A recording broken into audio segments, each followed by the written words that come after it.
Baik, teman-teman semua, kita lanjutkan pembahasan terakhir tentang corporate risk management, yaitu mengenai options ya. Nah, di sini adalah yang paling seru, yaitu mengenai Black-Scholes and Merton, sebenarnya pakai Merton ya. Black-Scholes and Merton option pricing model. Jadi penemu dari rumus ini sebetulnya Black ya, kemudian Scholes, kemudian Merton ya. Nah, ini Scholes and Merton itu dapat Nobel Ekonomi di tahun 95 ya. Seperti itu. Jadi ini pemegang Nobel Ekonomi ya. Nah, artinya rumus yang akan kita lihat ini adalah rumus dari pemegang Nobel Ekonomi ya. Nah, oke, kita lihat dulu. Asumsi yang digunakan oleh Black-Scholes and Merton ini sebetulnya dari papernya mereka Black-Scholes dulu ya di tahun 1973 ya. 1973 kemudian dikembangkan model tersebut oleh si Merton di tahun 73 di tahun yang sama juga ya. Nah, oke, jadi ini rumus untuk menghitung valuasi dari option ya, seperti itu. Jadi ini tentang teori of speculation sebetulnya, teori dari spekulasi ya yang kita modelkan dengan persamaan matematik ya. Dan persamaan ini sebetulnya dia gabungan antara persamaan matematik dan ilmu fisika gitu ya, bagaimana memodelkan suatu peristiwa ke dalam model matematis itu adalah fisika ya. Model matematiknya di mana ya? Ya model matematik itu adalah fisika itu sebenarnya menggunakan model matematik dalam menjelaskan fenomena alam gitu ya. Nah, seperti itu. Nah, kalau matematika murni kan yang belum abstrak gitu ya, yang masih nggak kepikiran. Nah, kalau fisika enak. Apa kejadian-kejadian alam itu kita hitung dengan rumus matematis gitu ya. Nah, kayak gitu. Jadi kita modelkan. Nah, sebetulnya ini adalah model fisika ya dari kejadian-kejadian tentang spekulasi di pasar modal. Behavior dan sebagainya kita modelkan ya. Nah, ini model mengenai opsi ya, options di Amerika. Oke. Nah, ada asumsi yang digunakan oleh si Black-Scholes and Merton yaitu yang pertama adalah pertama asumsi tentang risky asset ya, bahwa ini sebetulnya theory of speculations ya, theory of speculations. Jadi dalam papernya Black-Scholes and Merton ini sebetulnya mengembangkan theory of speculations ya. Nah, karena teori tentang spekulasi ini, maka tentunya spekulasi ini hanya diterapkan kepada aset-aset yang berisiko ya. Nah, aset seperti apa? Ini adalah seperti saham ya, bukan obligasi, karena obligasi kan yield-nya adalah tetap ya, fixed yield ya, fixed rate ya. Seperti itu. Nah, atau kita bisa istilahkan dengan fixed income ya. Biasanya kita sebut dengan fixed asset atau fixed income. Nah, ini obligasi ya kalau di pasar modal. Oke, nah sekarang pada dasarnya Pak Eci ingin menjelaskan mengenai asumsi yang dipakai oleh Black-Scholes and Merton dalam mengembangkan model matematik ini ya, model fisika ini ya. Nah, asumsi yang yang mereka gunakan adalah asumsi tentang risky asset. Nah, bahwasanya saham itu dia memiliki random walk. Artinya random walk itu kita nggak bisa memprediksi berapa harga price dari saham tersebut di masa yang akan datang. Nah, maksudnya apa? Kenapa kok price Pak? Padahal ini options. Ya karena options itu ya membeli saham ya pada harga yang disepakati gitu loh. Nah, jadi options itu sebetulnya saham ya, membeli saham pada harga yang disepakati. Nah, tentunya harga yang disepakati itu nanti kita akan bandingkan dengan si harga pasarnya. Nah, nanti dapat lagi atau loss-nya gitu ya. Nah, seperti itu sebetulnya. Nah, dan dia berarti terikat dengan asumsi-asumsi yang berlaku di pasar modal tentunya. Random walk ya, salah satunya random walk yaitu bahwasanya si price itu terikat pada tidak bisa diprediksi. Ya dia harga yang akan datang nggak tahu, nggak jelas gitu. Nah, itulah yang dimaksud random walk. Nah, kemudian asumsi kedua adalah normal distribution of return. Nah, maksudnya adalah apa? Kita kalau gambarkan bell curve gitu ya. Nah, jadi kita ini return loh ya, ini return ya. Return bukan price. Jadi kalau price itu berbeda dengan return ya. Jadi kalau return itu adalah ya selisih dari price ya. Return itu adalah ya selisih dari price ya. Jadi price 1 dikurang dengan price ke 0 dibagi dengan price ke 0. Nah, itu adalah return. Bentuknya adalah persentase ya. Kalau price kan bentuknya ada dolar. Nah, yang digambarkan dalam bell curve atau kurva distribusi normal ini adalah return ya. Nah, artinya si return itu terdistribusi normal berada di dalam si bell curve ini. Nah, return yang apa Pak? Ini return selama setahun ya. Jadi kita lihat tuh dari saham-saham yang ada gitu yang ada di pasar modal Bursa Efek Indonesia, Misalkan kita menganalisis sahamnya sektor ya, sektor perbankan gitu ya. Atau yang paling volatil itu sektor apa ya? Sektor consumer goods ya, CG ya. Seperti ICBP dan sebagainya. Nah, kita potret ada 100 perusahaan. Ya udah kita lihat selama setahun tersebut return dari masing-masing perusahaan itu kayak gimana tuh. Nah, nanti kelihatan tuh dari mulai hari pertama sampai hari ke 360 gitu ya.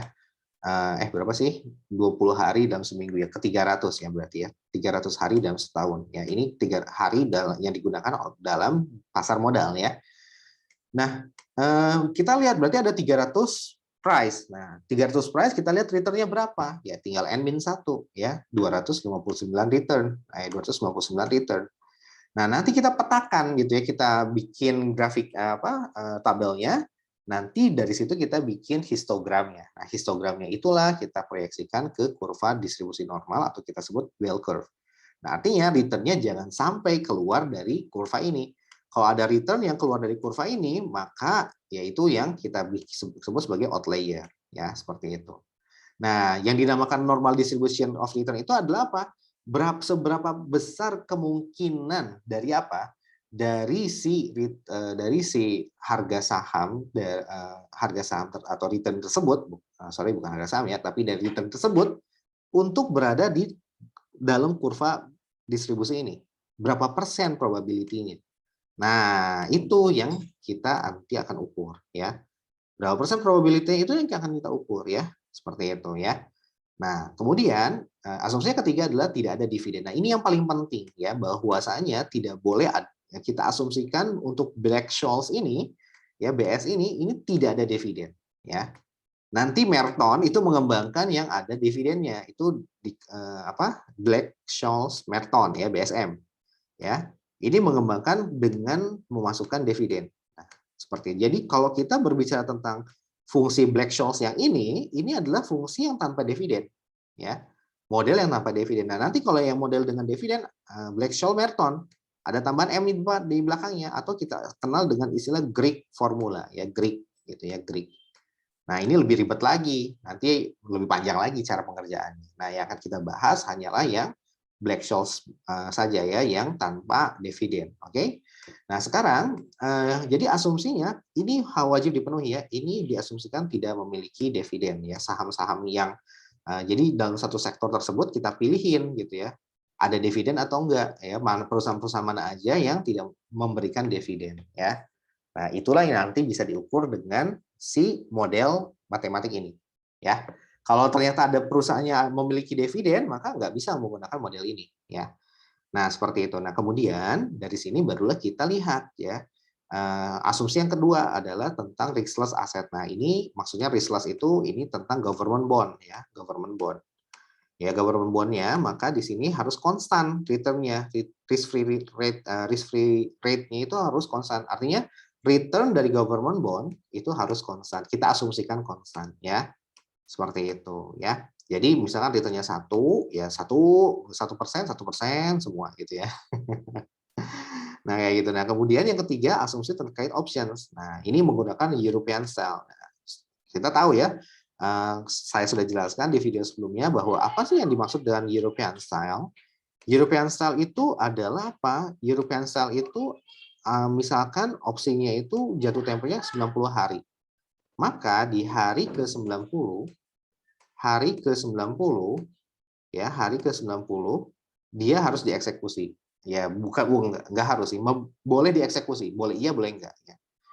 Jadi nggak boleh kurang dari hari 90 ini. Jadi wajib di tanggal yang sudah ditetapkan. Nah, jadi itu kalau European style. Kalau American style itu berbeda. Kalau American style itu maka boleh kurang dari 90 hari, yang penting nggak lebih dari 90 hari. Ya. Ya, jadi eksekusinya kurang dari 90 hari itu boleh kalau American style, ya. Seperti itu. Nah, ini yang membedakan antara American sama European style ya. Nah, sedangkan yang kita pakai adalah yang European style ya, seperti itu ya. Nah, sedangkan yang ada di Indonesia gimana Pak? Yang ada di Indonesia kita mengacunya adalah American style ya. Jadi nggak bisa menggunakan rumus Black-Scholes ini ya, kecuali kita memasukkan asumsi ke dalam perhitungan kita ya, seperti itu. Oke, nah kemudian Yang keempat adalah assumption about market, bahwa kita tidak memiliki transaction cost, ya. Nah, seperti itu. Jadi tidak ada yang namanya biaya biaya pajak dan sebagainya, itu nggak ada. Itu asumsi yang digunakan oleh si Black-Scholes, ya. Oke, nah kemudian kita lihat. Nah, bagaimana rumusnya? Rumusnya ada dua. Ada rumus untuk menghitung call, ya, call options, ya. Dan ada rumus untuk menghitung put options. Ini yang bawa untuk menghitung put options, ya. Nah, ini yang call options, ya. Yang call options yang ini, ya. Nah, oke ya. Jadi kita udah tahu, silakan lihat video sebelumnya apa perbedaan call dan put, ya. Dan call ini ada posisi sebagai buyer dan ada posisi sebagai seller. Put juga sama, ada posisi sebagai buyer dan ada posisi sebagai seller, ya. Nah, oke, dan dari sini barulah kita bermain ke dalam rumusnya, ya. Jadi SO ini adalah apa? Ini adalah price ke 0, ya. Kemudian di sini kita silakan lihat lah ya. Nah, di sini standar variance, ya. Variance itu adalah stock price, ya, loan dari variance itu, variance in stock returns, ya. Ini variance in stock returns, ya. Kemudian T itu time period, N itu normal distributions dari si returns, ya, dari si returns, ya. Oke, saya ulangin ya. C0 ini adalah untuk call, ya, untuk call options, ya. P0 ini adalah untuk put, ya, seperti itu, put, ya. Oke, nah sekarang kita akan masukkan ke dalam rumusnya, ya. Nah, sekarang kita akan jelaskan masing-masing item yang menyusun rumus ini. S ini adalah strike, ya. S ini adalah harga apa namanya teh? Kok saya lupa ya. Current price. Nah, ini dia ya, current price, ya. S ini adalah current price, kemudian si apa namanya? Ini eksponensial, ya, eksponensial dari, nah ini variance, ya. Ini variance dari return, ya, stock returns, ya, variance-nya. Kemudian T ini adalah time to maturity, itulah waktu untuk jatuh tempo sampai dengan jatuh tempo. D ini adalah kumulatif distribusi dari CDF, ya, kumulatif distribution, probability normal distributions dari apa? Ya, dari si return, ya, dari si return. Nah, seperti itu. Kemudian X ini adalah strike price atau exercise price, ya, exercise. Harga ketika dieksekusi pada tanggal jatuh tempo. Ya, kemudian R ini adalah, kok saya lupa, ya. R itu adalah risk free rate, ya, lupa ya. R itu adalah risk free rate-nya dikalikan dengan T, ya. R itu adalah risk free rate dikalikan dengan T. N ini normal distribution dari return yang kedua, ya, dari return yang berkaitan dengan si strike price, ya. Nah, kemudian kita definisikan lagi D1 itu, kita lihat ya, S dibagi dengan X, ya. Artinya ini harga current price dibagi dengan harga dari si harga dari si exercise-nya. R ini adalah risk free rate atau government bonds. Variance ini adalah variance dari return, ya. Kemudian T ini time to maturity, ya. Nah, kemudian D2-nya adalah D1 dikurang dengan variance di akar standar deviasi dari si T-nya. Dikali akar dari si time to maturity-nya, ya. Nah, gimana kok bisa pakai rumus ini, Pak? Nah, itu silakan baca papernya Black-Scholes, ya. Oke, kita masukkan, kita lihat contohnya, ya. Nah, contohnya itu adalah seperti ini, ya. Oke, kita lanjutkan. Nah, di sini ada soal current price-nya. Jadi, kalau dalam Black-Scholes itu, kita menggunakan untuk mengukur valuasi suatu options, kita menggunakan 6 ukuran, ya. Price-nya, kemudian exercise price-nya, time to maturations atau time to maturity, waktu sampai dengan jatuh tempo, kemudian variance atau volatilitas dari harga saham, kemudian risk free rate, government bond, sama tidak ada stock based dividends, ya. Jadi ini tidak ada dividen, ya, seperti itu. Nah, itu adalah 6 unsur yang digunakan. Nah, kita current price udah ada, S ini ya notasinya. Jadi ini adalah S gitu ya. Ini S. Kemudian exercise price itu adalah X, ya, adalah X. Nah, kemudian maturity itu adalah T, ya. Kemudian variance itu adalah ya tadi ya, variance ya, variance. Kemudian risk-free rate itu adalah R ya. Ini kita notasikan dengan R ya. Nah, kok kayak itu. Oke, nah seperti ini ya. Nah, dari sini ketahui 32, kemudian exercise price-nya 25, maturity-nya juga 90 hari, berarti tinggal dibagi dengan 360 ya. Kemudian variance-nya adalah 0,16 atau 16%. Kemudian risk free-nya adalah government bonds-nya adalah 12% setahun ya. Nah, kita akan hitung dengan menggunakan rumus ini ada sampai kalau untuk mendapatkan call value ini kita akan menghitung yang call-nya dulu ya. Yang ini yang C0. Kemudian nanti kita akan kedua hitung yang P0 ya. Nah, kalau untuk sampai dengan C0 saja itu ada 16 langkah ya. Oke, panjang memang. Nah, di sini langkah pertama adalah kita memasukkan rumus yang ini dulu ya, S dibagi E. S dibagi X ya, dibagi X. Oke, nah di sini rumusnya adalah yang D1 ini, ln dari S dibagi X ya. S itu adalah harga current price, X dari saham ya. X itu adalah harga saham yang disepakati ya ketika nanti waktu dieksekusi. Ya, jadi itu ada exercise price ya. Nah, di sini kita langsung masukkan tuh loan dari stock price today dibagi dengan strike price gitu ya, harga disepakatinya. Ya udah langsung ya seperti ini, loan dari apa namanya? Sama dengan loan dari si S dibagi X gitu ya. Ini dibagi dengan ini ya, kurung tutup. Dapat 0,1 ya, 0,2468. Kemudian yang kedua adalah risk free R ya. Yang ini nih ya, dikurang dengan variance ya, ditambah dengan variance dikuadratkan dibagi 2 gitu ya. Nah, seperti itu ya. Nah, ini apa namanya? Kalau kita jabarkan jadi seperti ini ya. Nah, jadi seperti ini ya. Jadi risk free ditambah dengan variance in-stock return dibagi 2 ya. Yang variance in-stock jadi dikurang dengan variance ditambah dengan variance in-stock return dibagi 2 ya, sama aja lah dengan rumusnya Tiltman ya. Ya udah, berarti kita tinggal dimasukin aja. Risk free-nya adalah R ya. Ya, kemudian ditambah dengan apa namanya? Jadi kita masukkan yang ini dulu R ditambah dengan risk free variance dari stock returns ya ditambah dengan variance dari stock returns dikuadratkan dibagi dengan 2 gitu ya.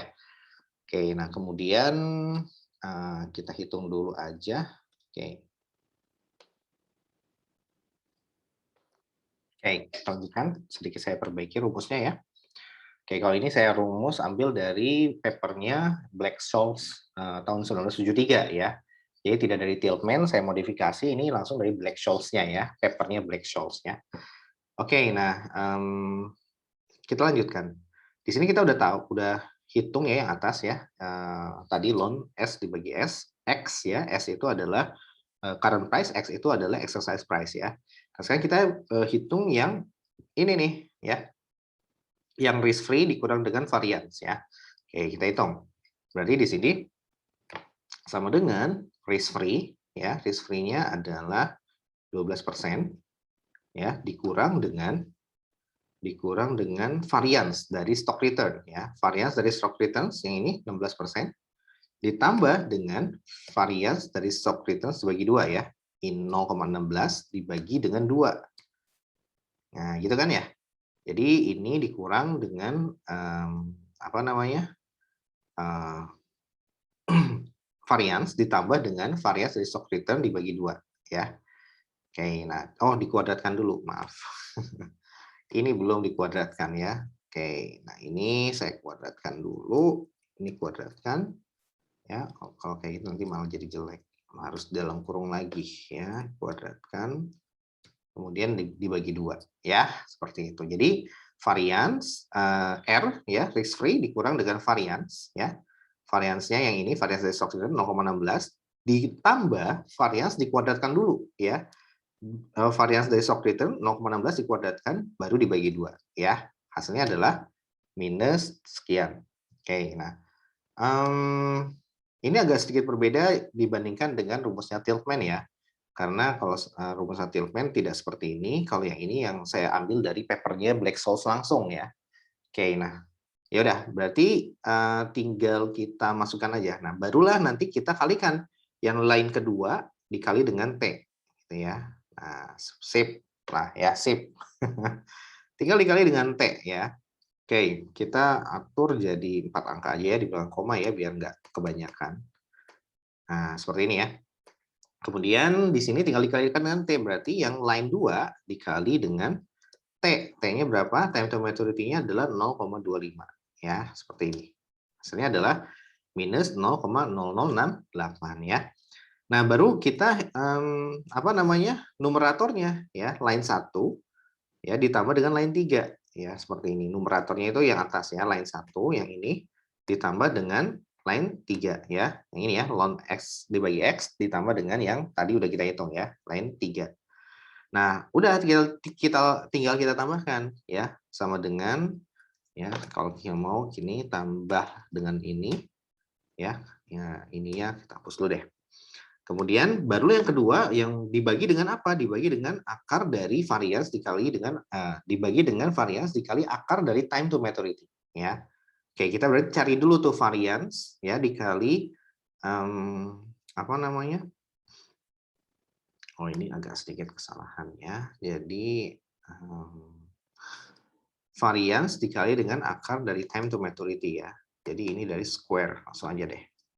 Varians dikali square, oh kita ngomong gini deh. Square ya, SQRT dari apa? Dari T, gitu ya. Nah, baru nanti kita tinggal dikalikan aja varians dikali dengan square dari T, gitu ya. Nah, ini tinggal kita square dari T, sorry, variansnya dulu ya. Varians dikali dengan square dari T ya. Oke. Nah, seperti itu. Jadi tinggal kita ini kan aja. Jadi SQRT dari apa? Dari si T ya, dari si T. T-nya mana ya? 0,25 ya. Dari 0,25 ya. 0,25. Nah, kayak gitu ya. Oke, kita langsung di sininya masukkan aja square ya dari 0,25, kemudian barulah nanti kita tinggal dikalikan dengan atas ya. Jadi 0,25 varians ya. Variansnya dikali dengan line 5 ya. Nah, oke, kita lanjutkan. Variansnya mana? Variansnya kan udah ada nih, 0,16 dikali dengan 0,5 ya. Nah, seperti itu ya, yang lain 5 sama dengan sekian.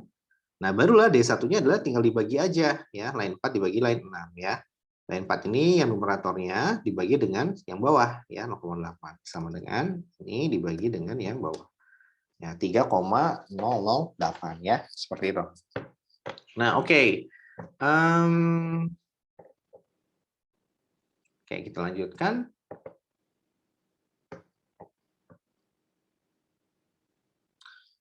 Kita lanjutkan. Kemudian kita hitung yang D2-nya sekarang ya. Nah, yang D2-nya ya gampang sih ya. Kalau kita dari rumus yang atas ini ya, tinggal dibagi aja D1 dikurang dengan varians dikali dengan akar time to maturity ya, seperti itu. Oke, ya tinggal langsung deh varians dikali dengan akar time to maturity ya. Oke, nah seperti ini. Jadi mungkin kalau saya boleh sedikit perbaiki rumus dari Tiltman ya. Ini saya pindahkan ke bawah ya. Ini saya pakai yang langsung dari orang yang menciptakannya sendiri ya. Orang yang menciptakan dari si Black-Scholes option pricing model ya. Langsung si Black-Scholes-nya sendiri. Ini saya ambil di papernya beliau. Oke, nah dari sini berarti tinggal D1 dikurang dengan yang atas tadi ya, dia kurang dengan line 6 ya.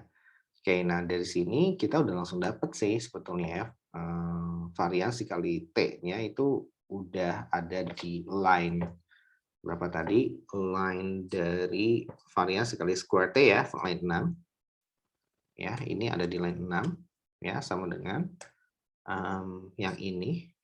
Kemudian ya tinggal D1 ya. Square, T, dan variance ini juga sama ada di apa namanya line 6 ya. Ini tinggal sama dengan atas. Nah, D2-nya adalah ya udah langsung aja D2-nya. Tinggal sama dengan D1 yang ini dikurang dengan line 7 dikurang dengan line 9 ya. Sama dengan 2,9 sekian ya. Nah, dari situ barulah kita hitung normal distributions-nya. Ya, normal distributions dari apa? Dari D1 dan normal distributions dari D2. Ya, seperti itu.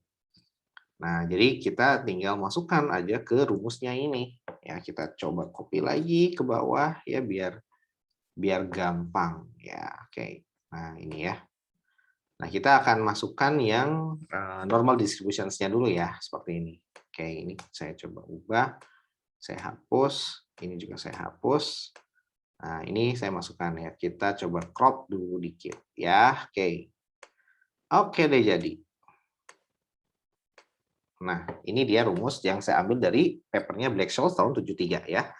Oke, nah dari sini kita hitung normal distributions-nya. Ya. Normal distribution sudah langsung dari D1, kemudian normal distributions dari D2 ya. Kalau kita sama denganin normal. Nah, kita bisa pakai normal dis ini ya. Jadi X-nya itu adalah yang apa ya? Yang atas ini ya. Kemudian bentar.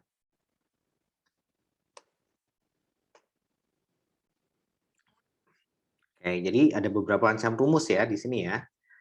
Kalau di Excel itu ada berbagai macam rumus. Yang pertama normal distribution, yang ini ya, norm langsung as this gitu ya. Oke, nah kita coba dulu norm ya, as this. Nah, ini ada ya, as distributions ya. Langsung tunjuk atas. Nah, 3,008 yang D1. Enter. Nah, sekian ya. Kita bikin berapa angka di belakang koma? 4 angka aja ya. Kita bikin 4 angka di belakang koma.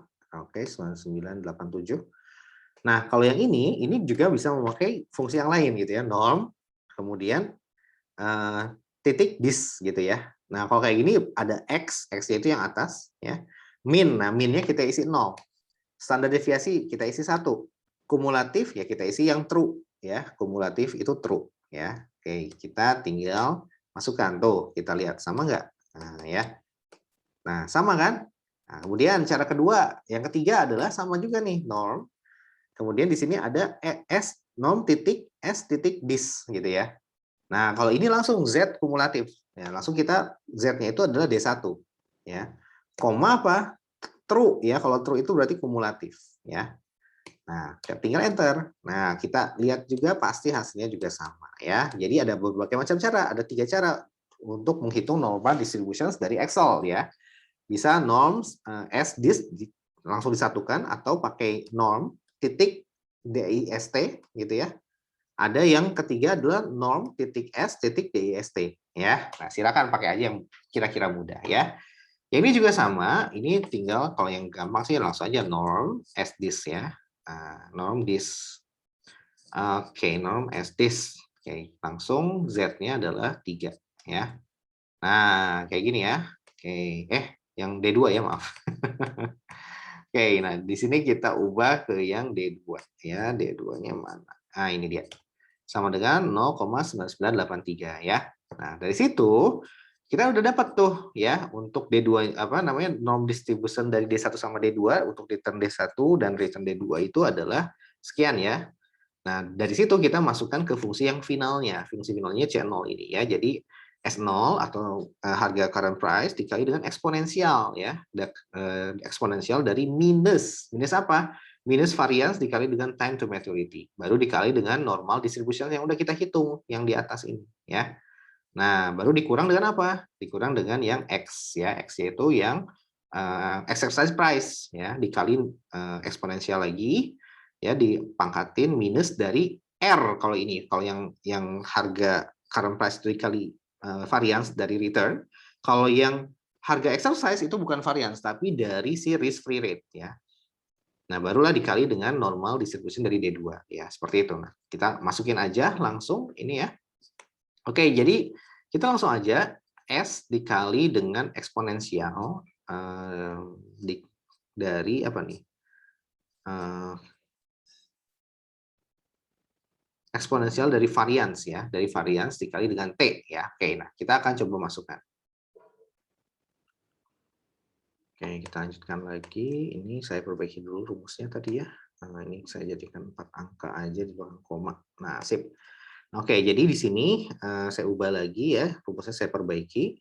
Nah, jadi langsung kita masukkan untuk menghitung yang C0-nya ya. Jadi kita masukkan yang ini dulu, S0 dikali eksponensial dan seterusnya ya. Jadi kita langsung masukkan ya, sama dengan S0 ya, atau si harga current price-nya yang 32 dikali dengan apa tadi, eksponensial ya, dari minus varians dikali time to maturity. Oke, nah kita masukkan ya. Di sini langsung dikali dengan eksponensial ya, EXP dikali dengan minus varians dikali time to maturity dikali 0,25 ya. Nah, kayak gini ya. Baru dikali dengan apa? Probability normal distribution yang D1 ya, D1-nya. Ya, kita lihat tuh D1-nya mana? Yang ini ya. Tinggal enter ya, 30,7039. Nah, kemudian kita cari yang kedua ini ya, eksponensial minus RT, R-nya itu risk free rate dikali dengan time to maturity baru dikali dengan probability normal distribution yang D2 ya. Ya udah kita hitung dulu min RT-nya dulu ya. Min RT berarti ini tinggal 0,12 ya. Yang atas ya dikali dengan yang R-nya dikali dengan T 0,25. Hasilnya adalah 0,3 minus dulu ya, tapi minus RT gitu ya. Kemudian barulah kita kasih eksponensial ya, eksponensial dari line 14 ya. Udah deh langsung eksponensial kali line 14 sama dengan 0,974704 ya. Baru yang terakhir itu kita gabungkan semuanya ya. Tinggal harga exercise-nya sama dengan harga exercise-nya 25 ya, yang ini dikali dengan apa? Dikali dengan eksponensial ya. Mana tadi teh? Oh, eksponensial minus RT ya. Nih, udah kita hitung eksponensial minus RT dikali dengan normal distributions yang kedua. Nah, udah kita hitung yang lain 12. Ya udah deh, enter.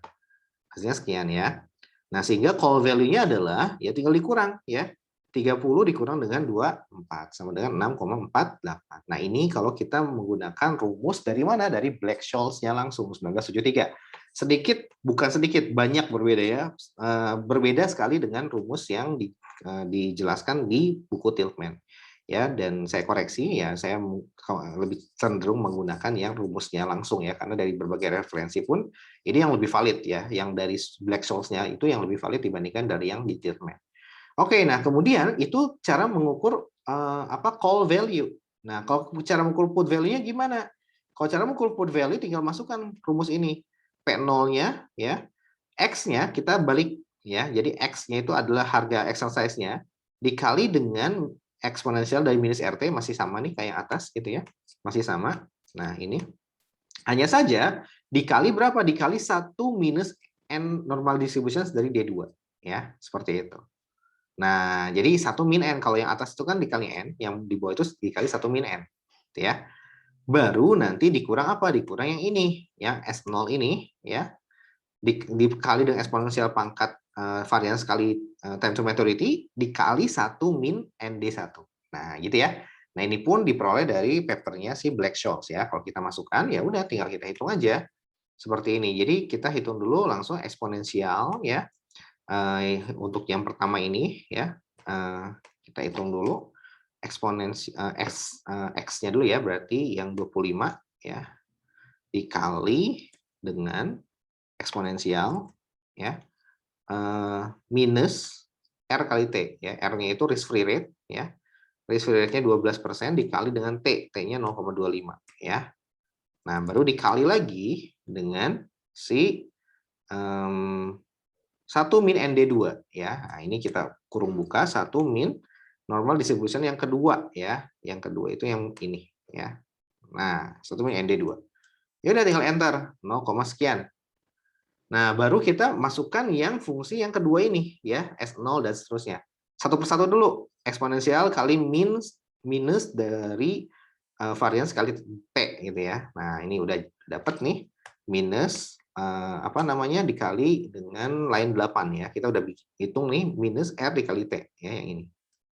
Nah, kemudian baru nanti kita hitung ya eksponensial dari minus varians yang ini ya, varians dari eksponensial dari varians minus varians dikali time to maturity.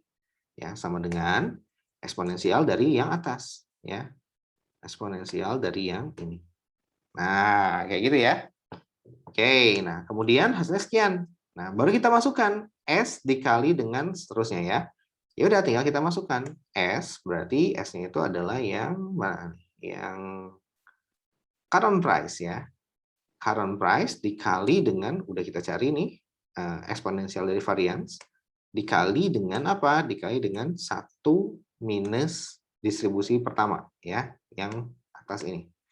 Oke deh, hasilnya adalah sekian. Nah, 0,004 ya. Dan ketika kita jumlahkan, ini kita bikin aja menjadi 4 angka di belakang koma ya. Oke, nah sekian. Ini juga sama, kita bikin 4 angka di belakang koma ya, sekian. Nah, dari sini kita dapat put value-nya adalah berapa? Tinggal dikurangin ya, dikurangin ya line 17 dikurang dengan line 20 sama dengan berapa? Sama dengan 0,005. Nah, ini adalah put value-nya ya. Oke. Nah, oke, itu aja yang bisa saya jelaskan tentang Black-Scholes model dan saya menggunakan paper langsung, rumus langsung dari Black-Scholes-nya. Nah, silakan kalian coba ya dengan rumus yang dibikin oleh si Tiltman yang memang sedikit berbeda, bukan sedikit sih, banyak berbeda dari rumus aslinya ya. Nah, ini rumus asli rumus Tiltman kayak gini, rumus aslinya berbeda sekali ya. Oke, silakan. Saya lebih cenderung menggunakan rumus asli dari si Black-Scholes dari papernya langsung di tahun 1973. Demikian yang bisa saya jelaskan. Semoga bisa bermanfaat. Sampai jumpa lagi di pertemuan yang selanjutnya. Assalamualaikum warahmatullahi wabarakatuh.